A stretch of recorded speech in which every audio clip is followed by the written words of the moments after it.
Jangan katakan enggak apa-apa, anak masih kecil, diajarkan oleh gurunya yang perempuan enggak menutup aurat, enggak apa-apa, masih kecil. Salah. Anak itu rekamannya paling kuat itu di usia dini.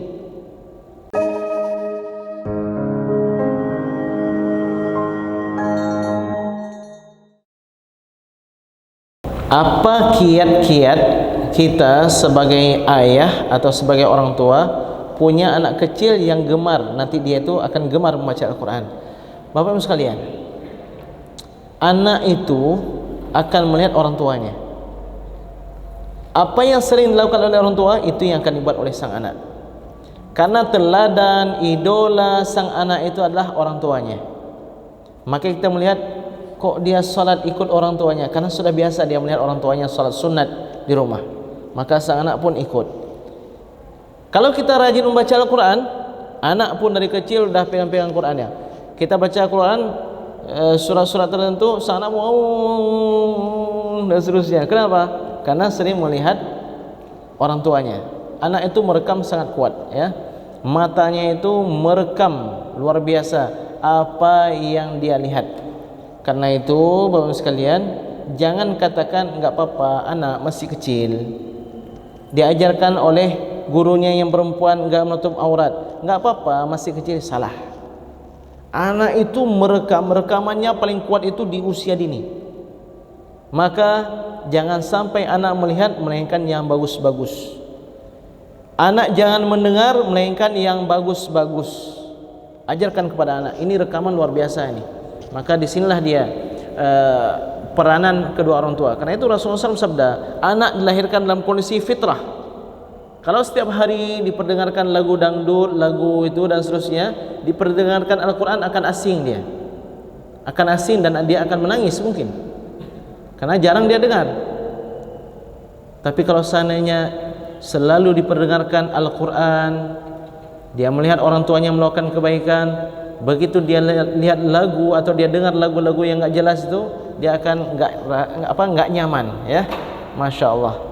Jadi orang tua adalah suri tauladan.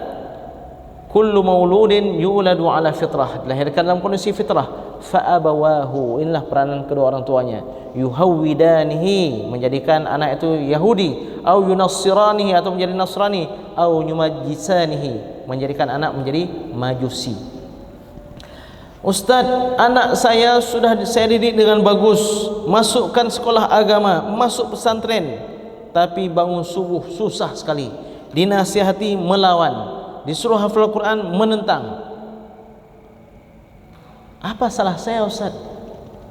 Satu lagi, walaupun pendidikan sudah baik, apa yang bapak dan ibu berikan ke dalam mulut sang anak?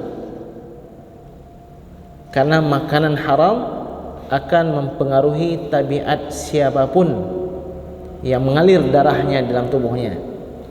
Man akalal halal, barang siapa yang memakan makanan yang halal, ta'at jawarihuhu, anggota tubuhnya akan melakukan ketaatan kepada Allah Subhanahu wa taala. Syaa am aba, baik dia mau ataupun dia tidak mau. Alima am lam ya'lam, baik dia sadari maupun tidak dia sadari. Wa man akalal haram, dan barang siapa yang memakan yang haram, dipastikan asad jawarihuhu, anggota tubuhnya pasti akan terdorong melakukan maksiat.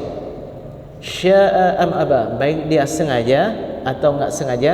Alima am lam ya'lam, baik dia sadari maupun tanpa dia sadari. Maka ajarkan kepada anak, berikan keteladanan, berikan variasi. Mungkin sang anak kurang suka dengan irama seperti ini, cari irama yang lain. Datangkan syekh yang suaranya mirip dengan suara anak dan seterusnya, kita variasikan. Mungkin dia sukanya dengan sambil melihat ada film kartunnya, dia juga mendengarkan suara Al-Qur'annya, ya.